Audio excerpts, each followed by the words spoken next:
औज़ुबिल्लाहिमिनश्शैतानिर्रजीम बिस्मिल्लाहिर्रहमानिर्रहीम अस्सलामु अलैकुम वरहमतुल्लाहि वबरकातुहू। आज हम जो लेक्चर रिकॉर्ड करवाने जा रहे हैं वो है चैप्टर नंबर 6 प्रोकैरियोट्स के बारे में। तो पहले हम आते हैं इसकी इंट्रोडक्शंस करते हैं।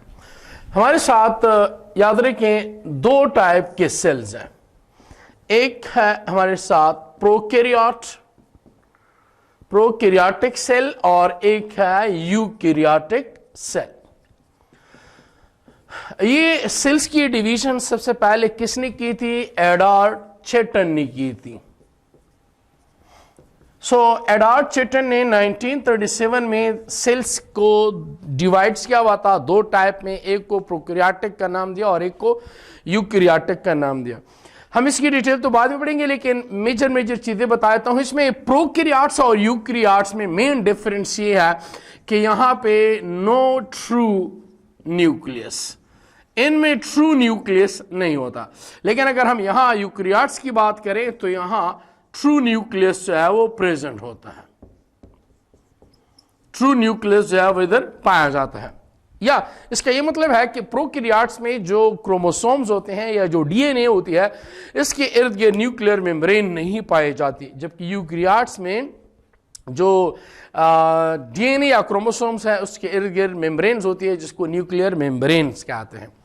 इसके अलावा प्रोकैरियोट्स में मेम्ब्रेन बॉन्डेड ऑर्गेनेल्स नहीं होती, जैसे माइटोकॉन्ड्रिया, क्लोरोप्लास्ट, एंडोप्लाज्मिक रेटिकुलम, ये नहीं होती, जबकि यूकैरियोट्स में मेम्ब्रेन बॉन्डेड ऑर्गेनेली प्रेजेंट होती है। प्रोकैरियोट्स में डीएनए जिस जगह पे पाए जाते हैं उस रीजन्स को कहते हैं न्यूक्लियोइड्स, उस रीजन्स को न्यूक्लियोइड्स कहा जाता है। सो एनी हाउ प्रोकैरियोट्स और यूकैरियोट्स ये दो डिफरेंट काइंड्स ऑफ सेल्स हैं। और यहां पे हम सेकंड उस पे आते हैं, इनकी जो टेक्सोनोमिक पोजीशंस है प्रोकैरियोट्स की। एक साइंटिस्ट है उसका नाम है रॉबर्ट वेटेकर। रॉबर्ट वेटेकर जो है, इन्होंने 1937 में 5 किंगडम सिस्टम इंट्रोड्यूस किया। Kingdom Animalia animals, kingdom Plantae plants, kingdom Fungi, kingdom Monera जिसको प्रोकैरियोटा कहने लगे, और किंगडम प्रोटिस्टा जिसको प्रोटाक्टिस्टा भी कहते हैं। सो ये 5 किंगडम सिस्टम इन्होंने इंट्रोड्यूस किया।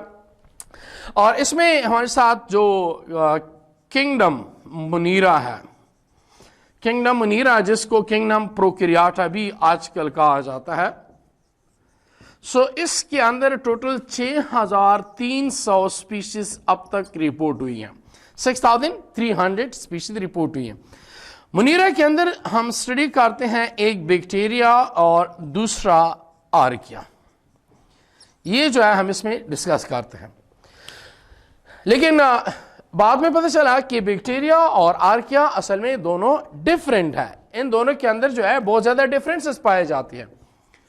बैक्टीरिया और आर्किया की अगर हम डिफरेंसेस की बात करें तो बैक्टीरिया जो है इसको मॉडर्न बैक्टीरिया कंसिडर किया जाता है, जबकि आर्किया जो है इसको एंशिएंट कंसिडर किया जाता है।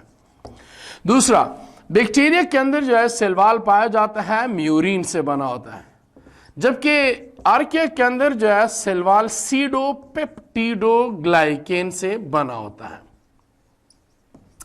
इसके अलावा जो है आर्किया और बैक्टीरिया की जो सेल मेम्ब्रेन है उसके अंदर जो प्रोटीन लिपिड्स कंपोजिशंस है वो भी एक दूसरे से डिफरेंट होती है। और इनके अलावा ट्रांसक्रिप्शन, ट्रांसलेशन और डीएनए रिप्लिकेशन का जो प्रोसेस है आर्किया के अंदर वो लाइक यूकैरियोट्स की तरह होता है। इसके बाद जो है डॉक्टर कार्लोइस जो है, इन्होंने 1939 में जो है आर्किया और बैक्टीरिया इन दोनों की राइबोसोम्स को स्टडी किया, इन दोनों की राइबोसोमल आरएनए को स्टडी किया। राइबोसोमल आरएनए को स्टडी करने के बाद जो है उन्होंने कंक्लूजन्स दी। जब डॉक्टर कार्लोइस ने 1970 में आर्किया और बैक्टीरिया जो है इनकी राइबोसोमल आरएनए को स्टडी किया, इनकी राइबोसोम्स को स्टडी किया, तो उन्होंने डोमेन इंट्रोड्यूस किया। Domain which is also called a super kingdom, domain को जो है सुपर किंगडम भी कहा जाता है। तो हमारे साथ 3 किस्म की डोमेन आ गए। आर्किया का अपना डोमेन है, बैक्टीरिया का अपना डोमेन है और यूकैरियोटा का अपना डोमेन है। तो 3 डोमेन जो है उन्होंने इंट्रोड्यूस किए।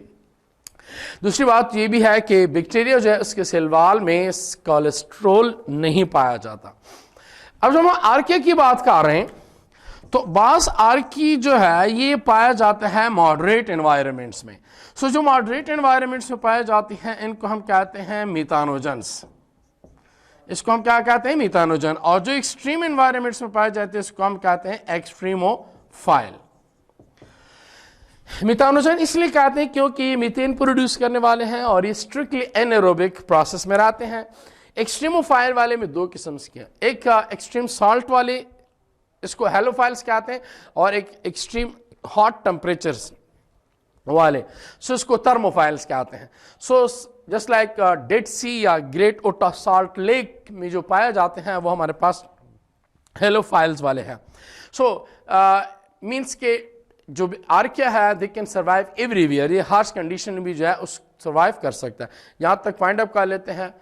विश बेस्ट ऑफ लक, अल्लाह हाफिज। औज़ुबिल्लाहिमिनश्शैतानिर्रजीम, बिस्मिल्लाहिर्रहमानिर्रहीम, अस्सलाम वालेकुम रहमतुल्लाहि व बरकातुहू। नेक्स्ट आते हैं, नेक्स्ट टॉपिक डिस्कस करते हैं। यहाँ पे डिस्कवरी ऑफ बैक्टीरिया की बात कर रहे हैं कि बैक्टीरिया जो है वो कैसे डिस्कवर हुआ। इसकी डिस्कवरी अगर हम बात कर लें सो याद रखें बैक्टीरिया, पहले तो ये जो वर्ड हम इस्तेमाल कर रहे हैं वर्ड बैक्टीरिया, ये टर्म जो है एहरेनबर्ग ने इंट्रोड्यूस किया हुआ था। एहरेनबर्ग ने ये वर्ड बैक्टीरिया इंट्रोड्यूस किया हुआ था। जबकि सबसे पहले बैक्टीरिया को डिस्कवर किसने किया था? Bacteria that was discovered by Anton van Leeuwenhoek. Anton van Leeuwenhoek ने इसको सबसे पहले रिपोर्ट किया हुआ था रेन वाटर से। बाद में जो है ल्यूइस पास्चर ने इसको कंफर्म किया। ल्यूइस पास्चर ने कहा कि बिल्कुल ऐसे ही एक सैंपल स्पीशीज पाई जाती हैं, क्योंकि उस वक्त एंटन वान लीवनहोक ने इसको नाम दिया हुआ था एनिमल क्यूल। एनिमल क्यूल का हुआ था। डिफरेंट बुक्स में different names different dates I हुई हैं। सो एंटन वान लीवनहोक जो है बाजू को पे दिया हुआ है 1618, बाजू को पे दिया हुआ है 1874। सो इसकी जो डेट्स ऑफ डिस्कवरी है उसकी हमें बात कर रहे हैं और बाजू को पे 1648 दिया हुआ है। सो इस वजह से ये डेट जो है इसकी डिस्कवरी का स्टिल उसमें कॉन्ट्राडिक्शंस है। और डिस्कवरी के बेसिस पे हम अगर बात करें तो हम ये जरूर कहते हैं कि बैक्टीरिया को एंटन वान लीवनहोक डिस्कवर किया था और उसकी एग्जिस्टेंस को ल्यूइस पास्चर ने कंफर्म किया था। इसको रेन वाटर से डिस्कवरी हुई है, जिसको उस वक्त उन्होंने एनिमल्क्यूल्स का नाम दिया हुआ था। दूसरी बात हम आते हैं क्लासिफिकेशन ऑफ बैक्टीरिया पे। बैक्टीरिया जो है हम इसकी क्लासिफिकेशंस पढ़ते हैं तो क्लासिफिकेशन के बेसिस पे हमारे पास वेराइटीज हैं। लेकिन यहां पे हम बात कर रहे हैं, एक है हमारे पास प्रोटियोबैक्टीरिया, प्रोटियोबैक्टीरिया, एक है स्पायरोचीट और एक है क्लेमाइडीज। सो प्रोटियोबैक्टीरिया में अब फर्दर हमारे पास वेराइटीज हैं। एक है इसमें अल्फा प्रोटियोबैक्टीरिया, एक है इसमें बीटा प्रोटियोबैक्टीरिया, एक है इसमें डेल्टा प्रोटियोबैक्टीरिया और एक है इसके अंदर गेमा प्रोटियोबैक्टीरिया और एक है इसमें एप्सिलॉन्स प्रोटियोबैक्टीरिया। अल्फा प्रोटियोबैक्टीरिया ये कौन से बैक्टीरिया है? ये वो बैक्टीरिया होते हैं जो कि किसी भी यूकैरियोटिक ऑर्गेनिजम्स के साथ सिम्बायोटिक एसोसिएशंस बना लेती हैं, जस्ट लाइक राइजोबियम्स। राइजोबियम बैक्टीरिया की अगर हम बात करें तो ये बेसिकली दूसरे ऑर्गेनिजम्स के साथ सिम्बायोटिक एसोसिएशन बना लेती है। सो अल्फा प्रोटियोबैक्टीरिया कहते हैं। बीटा प्रोटियोबैक्टीरिया ये वो बैक्टीरिया है जो कि नाइट्रोजन साइकिल में इन्वॉल्व होते हैं। डेल्टा प्रोटियोबैक्टीरिया, गेमा प्रोटियोबैक्टीरिया जो है हाइड्रोजन सल्फाइड को यूज करते हैं instead of water. So autotrophic type of nutrition करते हैं। डेल्टा प्रोटियोबैक्टीरिया जो है ये मेग्जोस्पोर्स बनाते हैं, जबकि एप्सिलॉन्स जो है ये पैरासिटिक होते हैं, ह्यूमंस के पैरासिटिक होते हैं। इसके अलावा स्पायरोचीट्स जो है ये स्पाइरल स्ट्रक्चर्स होता है, इसका स्पाइरल स्ट्रक्चर्स होता है, हेलिकल फॉर्म ऑफ स्ट्रक्चर्स होता है। प्रोटियोबैक्टीरिया और स्पायरोचीट्स जो है ये ग्राम नेगेटिव्स हैं, इनमें स्पायरोचीट्स जो है ये नोटोरियस पैरासाइट, इसको कंसिडर किया जाता है डिजीज काज करने वाले एजेंट जो है। क्लेमाइडिस के अंदर ग्राम पॉजिटिव भी आते हैं और ग्राम नेगेटिव भी आते हैं। सो एक तरीकेकार हमारा क्लासिफिकेशंस का ये है। दूसरे तरीकेकार यहाँ पे हमने बात करेंगे इस पे ग्राम पॉजिटिव और ग्राम नेगेटिव। ये जो हमारे साथ बैक्टीरिया है, चूंकि जब नंबर ऑफ बैक्टीरिया जो है इसकी बढ़ रही थी, तादाद इसकी इंक्रीज हो रही थी, तो एक साइंटिस्ट है उसका नाम है हेंस क्रिश्चियन ग्राम। सो हेंस क्रिश्चियन ग्राम जो है इन्होंने 1884 में ये टेक्निक इंट्रोड्यूस की ताकि हम बैक्टीरिया को डिवाइड कर सके। तो इन्होंने बैक्टीरिया जो है इसकी डिविजन्स की, एक को उन्होंने नाम दिया ग्राम पॉजिटिव बैक्टीरिया और एक को उन्होंने नाम दिया ग्राम नेगेटिव बैक्टीरिया। अब क्या तरीकाकार होता है इसका? अगर हमारे पास कोई सैंपल पड़ा हुआ है, हम अब वो पॉन्ड वाटर से, फीसेस से, यूरिन से, स्किन से, फूड आइटम से, कहीं से भी हम बैक्टीरिया की सैंपल उठा सकते हैं। इसको बाकायदा जो है ग्रोथ मीडिया में इसको रख दिया जाता है ताकि इसकी ग्रोथ को हम इंक्रीज कर सकें। सो इनोकुलेट्स कर लें। इनोकुलेट्स करने के बाद जो है फिर यहां पे हम एक स्लाइड उठा लेते हैं और उसी स्लाइड को पहले हम डिस्टिल वाटर से वॉश आउट कर लेते हैं। उसके बाद जो है फिर बैक्टीरिया वगैरह जो है इस पर रख लेते हैं। बैक्टीरिया के बाद हम इस पे क्रिस्टल वायलेट डाई इस्तेमाल कर लेते हैं। क्रिस्टल वायलेट डाई जो है उसके बाद हम इसको वॉश करते हैं ईथर या एसीटोन या क्लोरोफॉर्म्स या बेंजीन वगैरह से। अगर ये डाई चली गई तो ग्राम नेगेटिव है और अगर डाई रिटेन हुई तो ये ग्राम पॉजिटिव है। सो ग्राम पॉजिटिव वाले जो है ये कलर जो है वो रिटेन कर लेती हैं और ग्राम नेगेटिव वाले जो है ये इसका कलर जो है वो रिमूव हो जाता है। डाई जो है ये वॉश हो जाती है। अच्छा, अब इसमें हमने क्या मतलब देखा, इसमें ग्राम पॉजिटिव ग्राम नेगेटिव हमें क्या पता चला? ग्राम नेगेटिव ग्राम पॉजिटिव में हमें ये पता चला कि ग्राम पॉजिटिव का सेल वॉल जो है वो थिक होता है और ग्राम नेगेटिव का सेल वॉल जो है वो थिन होता है। दूसरा में ये पता चला कि ग्राम नेगेटिव वाले इसके ऊपर एक लेयर होती है और वो बनी होती है लाइपोपॉलीसैकेराइड से। लाइपोपॉलीसैकेराइड एक लेयर होती है, इनकी वजह से डाई पेनिट्रेट नहीं हुई और ना ही एंटीबायोटिक्स जो है वो पेनिट्रेट्स हो सकते हैं। तो इस वजह से हमने ग्राम नेगेटिव को ज्यादातर हम कहते हैं कि हमारे साथ मोस्टली पैरासिटिक होते हैं। ग्राम नेगेटिव वाले ज्यादातर पैरासिटिक होते हैं। इसका ये मतलब नहीं है कि ग्राम पॉजिटिव वाले पैरासिटिक नहीं है। ग्राम पॉजिटिव वाले पैरासिटिक हैं लेकिन बहुत कम। कैसे? फॉर एग्जांपल हमारे पास एक एग्जांपल है स्ट्रेप्टोकोकस निमोनिया। अब ये स्ट्रेप्टोकोकस निमोनिया डिजीज का शिकार है, निमोनिया ग्राम पॉजिटिव है। या इनके अलावा माइकोबैक्टीरियम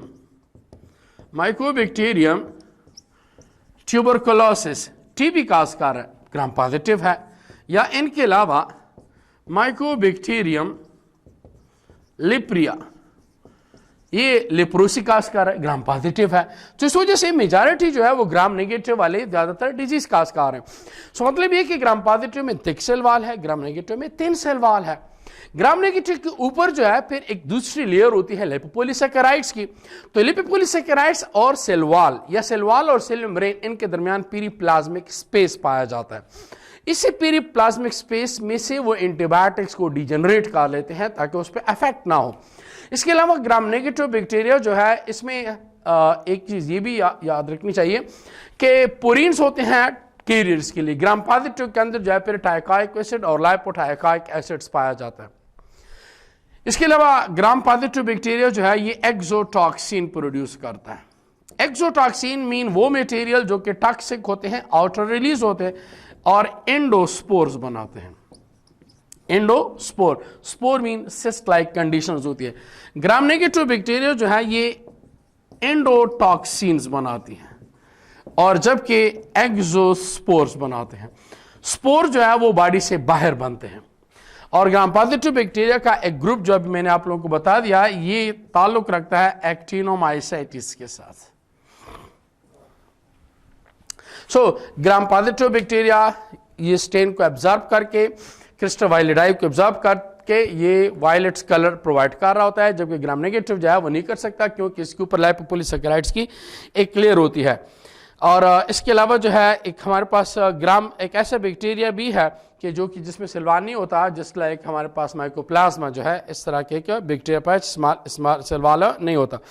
ग्राम पॉजिटिव जो है इसमें टाइकाइक एसिड्स और लाइपोटाइकाइक एसिड्स पाया जाता है।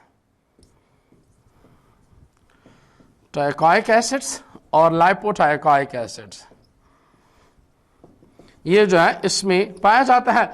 और ग्राम नेगेटिव जो है इसमें पेरीप्लाज्मिक स्पेस होती है, और ये पेरीप्लाज्मिक स्पेस जो है वो लाइपोपॉलीसैकेराइड्स और सेलवाल या सेल मेम्ब्रेन के दरमियान पाई जाती है।